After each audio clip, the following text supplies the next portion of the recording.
We're never going to get bored again for the next 4 He's years. shaking things up. There's going to be so much content for the next year solid, especially for all the comedians out there. Love him or hate him, he was quite good at politics, and he rang Trump, had a good chat, and actually got him to not give Australia tariffs. What's going to affect property prices in supply and demand? The big thing now is there's a lot less supply and a lot more demand. People sleeping in cars is not a problem of owning a house. It's a problem of finding a house to rent. That's the real problem.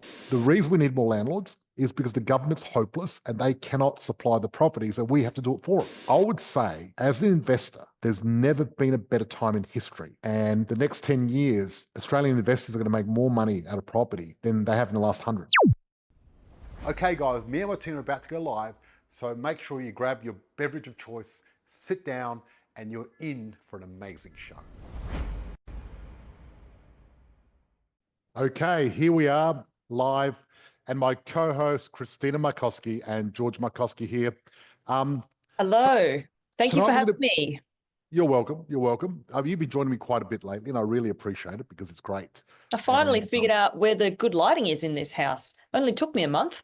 In the bedroom. There you go. That's right. I tried every place where there was a desk, and it was all terrible. Well, it looks like you really embrace laptop lifestyle. That's right. Great. Me, I've set up a little studio in the lounge room, and this is pretty exciting. Awesome. So, fantastic. Yeah, so there's been a lot of, Trump's been in power for now 3 weeks. I think it's been like 100 days. Oh, wow, that long. Oh, look, no, it's not 100 days. I just saw an article about the first 100 days, but it hasn't finished yet. Yeah, exactly. He got inaugurated in January, so it hasn't been that long at all. You're right. That's what I'm saying. But yes, so 24 days. He's been in power for 24 days. And look, one thing for certain is we're never going to get bored again for the next 4 years. He's shaking things up. There's going to be so much content for the next year solid, especially for all the comedians out there. Yes, I've got this little thing here. I forgot to put it down the back. I'm going to just fix it because it looks a bit weird. So we're going to talk about not his sanctions, his tariffs. His trade war that he's unfolding on the world. Yeah, so let's talk a little bit about tariffs and what they are and how they affect things. So a tariff is like a tax. And a classic one is what a government does usually is they create tariffs to protect a certain industry in your country. And I'll give you a good example of a tariff, which is Australia have got a tariff on all imported cars. Now, we don't even manufacture cars anymore, but they were making such good money, I don't think they decided to get rid of it. They never took it away. Yes, but they're like, we'll just keep that one there. Let's hope no one notices. Because here in Australia, we used to manufacture Ford, Holden, and Mitsubishi, right? So quite a bit. We were really big in manufacturing, and particularly in Adelaide, Holden factory. We had Holden, Mitsubishi in Adelaide. We had Ford in Melbourne, right? So what happened is, this is interesting. The government created tariffs. So therefore, our locally manufactured cars would be cheaper and more people would buy them. So the whole idea is like to insulate the industry. To help the industry, yes. Yeah. And then also what the government did in Adelaide is they really made public transport terrible. Right, interesting. Right, they got rid of all the trams. They made public transport terrible because they wanted people to actually buy cars instead. Buy more cars. Yeah, I know, which is just terrible. But you look at interesting thing is in America, there was Goodyear and Holden, and what they did, they bought all the trams everywhere and just dismantled them, just got rid of them all around America, because by destroying the public transport, they actually got more people to buy tires, more people to buy cars, right? So that's a tariff. And Trump, when he first got in, he put tariffs on. And what happened was we had Malcolm Turnbull as our prime minister, right? Love him or hate him, he was quite good at politics.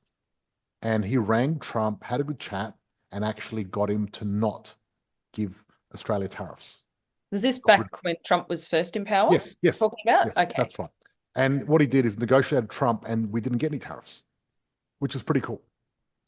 Anthony Albanese called Trump, but didn't get so lucky. I don't know if it was just Trump is different now, or Anthony just didn't have what he needed to, but that's what happened. But also, our ambassador to America is Kevin Rudd. Now, Kevin Rudd insulted Trump before he went into power pretty badly, which wasn't very smart publicly, because he didn't think Trump was going to win. And he said, Trump's a joke and blah, blah, blah. And now we've got him as our ambassador and Trump hates him because Trump doesn't forget things. So this is the question. The question is, these tariffs have been put in place. So Trump put in tariffs against Mexico and Canada, right? I know he's never liked Mexico, but Canada's supposed to be their best friend, but he put tariffs on them straight away. But then what he did, he actually let them off. And because Mexico put 10,000 troops on the border to try to protect the border. So how did Canada get out of it? I don't know, but they had a good chat and that happened. And now he wants to put tariffs against Europe as well. Now, we've got to look at trade surplus and what happens. So we import more from America than America imports from us, which means that if we put tariffs on, we get more money than America get from us putting the other way around. That's one of the things you got to be careful when you do tariffs. However, because a lot of the stuff we get from America is actually technology, we may not be able to get it from another country anyway. So if we had a war with them, a tariff war, it wouldn't work that well.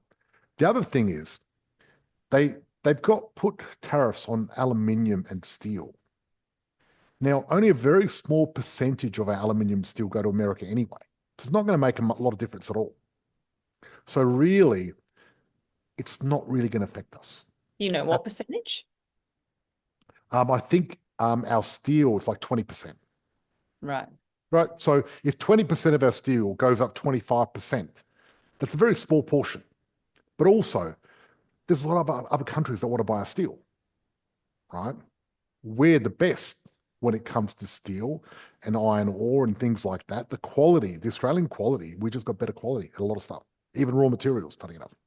So that's just the way it is. Well, we're a very, mineral and resource rich country. We are. And I wish we were like Norway and we actually had a beautiful big wealth fund and got our resource sector to fund it and we'd become the richest country in the world easily. Because Norway's got the biggest fund in the world. It's worth trillions of dollars and they're set for life. They've invested it all, right? That's what we need to do. We need to get our government to start investing. So how's that going to affect property prices? Well, one, it's not going to affect steel and aluminium very much, and we're going to be able to absorb it, so it's not going to affect property prices. What's going to affect property prices is supply and demand. And the big thing now is there's a lot less supply and a lot more demand. Now, some areas in Sydney and Melbourne are actually dropping in price. And that's the whole part. If you look at the property clock, right? I might get my iPad out and share my iPad and just draw the property clock because I think this is going to be handy for people to look and just re-educate people about how it works. Great to have some visuals. Yeah, absolutely. And you know my amazing drawing skills. So talented. I'm being sarcastic, by the way, but doesn't matter. We're going to do it and we're going to share my screen and we're going to check this out. Because there's other things that are important that I need to talk about anyway. And I want to talk about interest rates. That's what I'd love to talk about because I think that's important. And I'm going to talk to you because the RBA are going to meet on the 18th. We're going to talk about interest rates, but let's finish talking about the property clock. I'm going to draw a clock. Yep, I can see that circle. 12 o'clock, 6 o'clock. We've all seen a clock before. 3, 9. If you imagine a clock, there's a thing called a property clock. What happens is 12 o'clock's the peak. This is the peak of a property market, and 6 o'clock is the bottom. And then we've got all other places. So what we do, we're always looking at the property market and looking at demand supply ratio. There's about 48 different things you can look at that shows you where we are on the clock. And part of it is supply and demand, but there's also rental demand, auction clearance rates, market cycle timing, there's neighbor price balancing, there's ripple effect. There's a lot of these different things. And I'll go into that in another session because there's 48 different things I can explain, but they're very important. So for example, market cycle timing is very important. You've got suburb A. So properties, they go up around about 7% per year in Australia on average. And now we've got suburb A, and this suburb, this is the way they go up. Right here, the MCT is very high because it doesn't follow 7%. It goes up, it goes down, it goes up and weaves, but always goes back to that 7%. Now, right here, right in this bottom here, and right here, and right here, these 3 times in the property area is the best market cycle timing. What does that mean? It hasn't gone up for a long, long time. You're buying at the bottom of the market. That's right. You're buying. This is 6 o'clock. 6 o'clock's really hard to pick. So what we do is we look and we want to get property at 7 o'clock right here, which is very close. 6 o'clock's hard because 6 o'clock, everything's still going down. And we don't know if it's going to go down even more because what happens is property prices go down for 2 reasons. 1 is because of the normal cycle. 2, because that area is just terrible because of some reason. And you need to be very clear because you don't want to buy a property that's going down because the area sucks and you're going to lose money. You want to buy it because of the natural cycle of what happens with property cycle. And that's why you've got to look at the other factors. But market cycle timing is a very important thing. And that's important so you can pick that little spot. We go back here. So you look at those 48 different factors and I'll put them together in a formula. And then that gives you where we are on the clock. And what we're trying to do really is we're looking at 7 o'clock. We want to buy here because when you buy at 7 o'clock, it's still very reasonable pricing, but it's already had a little bit of growth. And we know that the property is going to go all the way through here and see this part here. Usually from here to here, property is going to double. When you buy at 7 and you go to 12, your property is doubling. And that's exactly what we're looking for. Because if you can go from 7 to 12 and you're doubling, you're beating the market by a lot. And that's why when you're buying the top 100 is what we invest in. We outperform the market because there's around 15,000 suburbs in Australia. And imagine if you had a crystal ball and you can choose the top 100 suburbs out of these 15,000, you're going to be choosing them all at 7 and you're going to be really doing well. And that's the reason if you look at the last 12 months, we've had all these different developments where people have made, 200,000, 300,000, 400,000, and they've made that and they've only owned the property for a month because they bought at 7, they put a deposit down, we did the finance and it was ready, and then you pick it up here. The thing is, it's gone up 200, 300 grand. That's at 9 o'clock. It's still got plenty of room and plenty of growth. And that's the key. The big mistake people make, and I see this all the time, you see people advertising online and they're like, oh, I'm going to show you the suburbs where you're getting the biggest average vendor discount. That's another thing we look at. And I'd like to see in the comments, what do you think? Average vendor discount. Do you want a big average vendor discount when you're buying a property or a small one? I'm just curious. Type in the chat because it's going to be very interesting. Type B for big or S for small. Yeah. Which one do you think it is? You got a 50-50 shot, so don't be shy. Yeah. Out of these 48 things, what do you think we're looking at? Small. I'm seeing a lot of small come through. Okay. That's some people think big. Yep. Small. Exactly. It's more swaying towards small. Okay. Let me explain. Okay. Come through. Yep. Let me explain because this is important. And this is over 20 years of real estate experience. I know what I'm doing. I know this really well. The average vendor discount, you want a small average vendor discount in that area when you're doing research for that suburb. Because when you've got a large average vendor discount, the people living there, they know the area better than anyone else. And if they're giving a big discount, there's a reason they're doing that. And when you go online and buy these property courses where they give you the top 100 suburbs for the biggest average discount, what they're doing is they're giving you the top 100 suburbs where you're guaranteed to lose money. And people are paying 10 grand to get this list and get this course, and they teach you how to lose money. What a great course. It's brilliant. It's ridiculous because it's the opposite. A lot of times with a lot of the things that I look at in property, I'm looking for the opposite of intuition because I'm an expert. I know what I'm doing because we're looking for properties that are high quality in a suburb where there's more demand because we're looking for more demand, less supply. When there's more demand and less supply, the average vendor discount is going to be low because and it's a lot harder to get into those suburbs. Very hard. When there's a big average vendor discount, there's lots of properties available. You can buy anything you want. Easy. Yeah. And you get a massive discount and you're like, wow, I'm getting a bargain until you do a valuation a year's time and it's dropped 100 and then you evaluate valuation the year after and it's dropped another 100 and it keeps dropping. And I've seen people do this. There's properties that people bought in 2014 and they're worth less than what they were then now in 2024. 25 now, but I'll just look at 2024. 10 years and all it's done has gone down. I've seen many properties like that because people thought, hey, we'll get a discount. We'll go back to here. So what we're trying to do is you want to buy at 7 o'clock. And buying at 7 o'clock, you need the research, you need the data. It's very hard, right? Because these properties... Also very competitive. Very competitive. Yeah. But these properties are hard. And that's why, having access is very important. Now, then what happens is they start going up in value. When it hits around 11 o'clock, that's when you start seeing in the media, right? And the media are like, oh, Gladstone's gone up. People have made money. This person bought money. The media starts coming out. Then between 11 and 12, people at barbecues are talking about that suburb. But when the media and people at barbecues are talking about a suburb, do you think it's too late? Yes. Too late, because if the average person that doesn't invest knows the suburb's supposed to be good, it's way too late. So but at 11 o'clock, what happens is the property goes up a little bit, but then it hits a peak, it goes back down, and then suddenly you're back at the same price. This side of the equation is never as big as this side. 2/3 of the time, properties are going up. Maybe 1/3 they're going up, then they're sitting there doing nothing, and for 1/3 they're going down, recorrecting. When property markets go down, don't get scared because it doesn't matter. It's just a matter of when you bought. As long as you bought here, it doesn't matter if you've made your money, it drops a little bit, doesn't matter because then suddenly you're at 6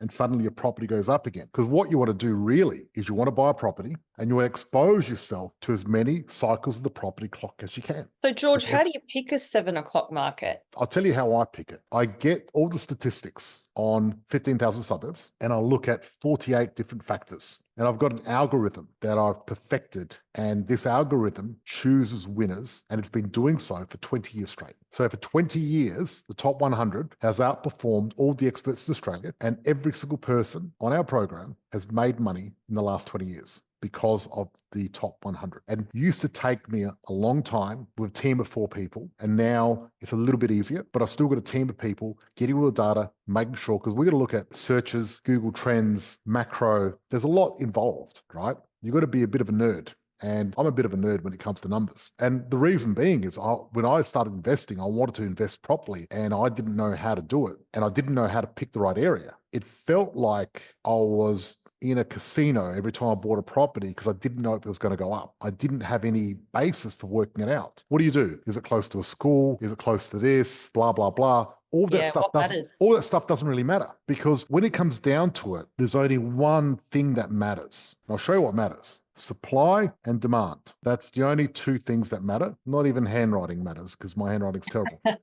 We had a question from Facebook come through from Sarah. If property's going up but wages aren't, how are the general Aussies ever going to get a house? There are many families now living in cars. It's really sad that that's happening. And the fact of it is, the Australian dream of owning a home is slipping away, okay? Yeah. I'd hate to be the bearer of bad news, but it's true. Because I've been in property since the 90s and I've seen what's happened and it's slipping away. Now, it's only going to get harder. It's going to get harder. And the fact of it is, people sleeping in cars is a different problem, right? So I'll tell you what, people sleeping in cars is not a problem of owning a house. It's a problem of finding a house to rent. That's the real problem. So if you look at our housing crisis, the problem is we don't have enough houses. And I know that sounds basic, but that's the problem. Not that enough people can't buy a house, but we don't have enough houses because they cost too much to build. There's not enough land and we just don't have the capacity to build what we need to do and we're way behind. But hang on, Australia's got a lot of land. What do you mean there's not enough land? So when it comes to land, there's a lot involved. So for example, as you know, me and Adam are doing a big development of 120 properties. We've been working this since last Easter. The land's there, but we have to keep going back to council. There's a flood zone. We need to change our plans. A lot of red tape. So there's a lot of red tape and the council's just going to keep setting us back until we get it perfect. And we just keep spending more money doing this. And in the end, that makes the land more expensive, right? There's no accessible land that the council's approving very easily. But also building costs are just very high, so high it's not funny. And that's the other challenge. It's the supply and demand. So the big challenge is we don't have enough properties. And us as a group, as Positive Property, we've got street smart investors that are building, creating money for life. Our goal of creating money for life equals the goal of helping the average Australian live somewhere. Because we're not buying penthouses for rich people. We're helping the average Australian live somewhere. So everyone in this program, you can pat yourself in the back because you're part of the solution. You really are. Because we need more landlords. Because the reason we need more landlords is because the government's hopeless and they cannot supply the properties and we have to do it for them. That's Yep, why the government, red/green tape galore. green tape, Set it on phone. greenies, yes, the Green Party is stopping it all happening. This is the big challenge. The big challenge is the Australian government's never going to be able to do it. And each year, their capacity to build houses, provide housing for people in Australia goes down. It gets worse. Gets worse. I'm shocked that it doesn't get better. I'm just blown away. We got negative gearing, right? Which is the best thing we've ever done, because if we had no negative gearing, we would have more homeless people. We'd be like America with the tent city. Luckily, they were smart enough to get negative gearing, even though Labor tried to get rid of it. They did, and then they put it back in, and they tried to get rid of it again, and they lost the election, and they've talked about it. If you ask me, the government should give us more incentives, not less. I mean, the fact of it is what they're doing is they're outsourcing the supply of housing to us investors. When there's a crisis, there's also opportunity. Because the government's outsourcing for investors to help give people housing, this is a great opportunity. If you look at supply and demand in Australia and the rental crisis, I would say as an investor, there's never been a better time in history. And the next 10 years, Australian investors are going to make more money out of property than they have in the last 100. Trump's trade war, is it going to crash the Australian property market? Not at all. It's a fizzle. But a lot of people are scared because the media wants to get clicks and everything else like that. And it's a non-starter. It's an attention economy, so they're going to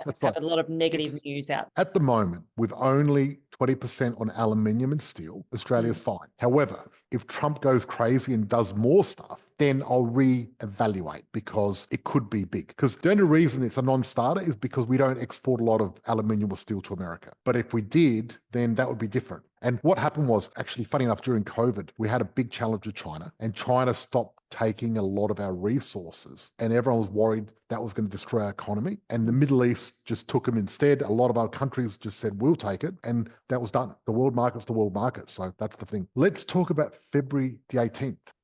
Ooh, February 18th. Yeah, February 18th. Let's Save talk about the date. Save the date. What's happening February 18th? Okay, well, I'll tell you what's happening February 18th. The RBA are having a little meeting in February 18th, and they're going to be talking about the interest rate.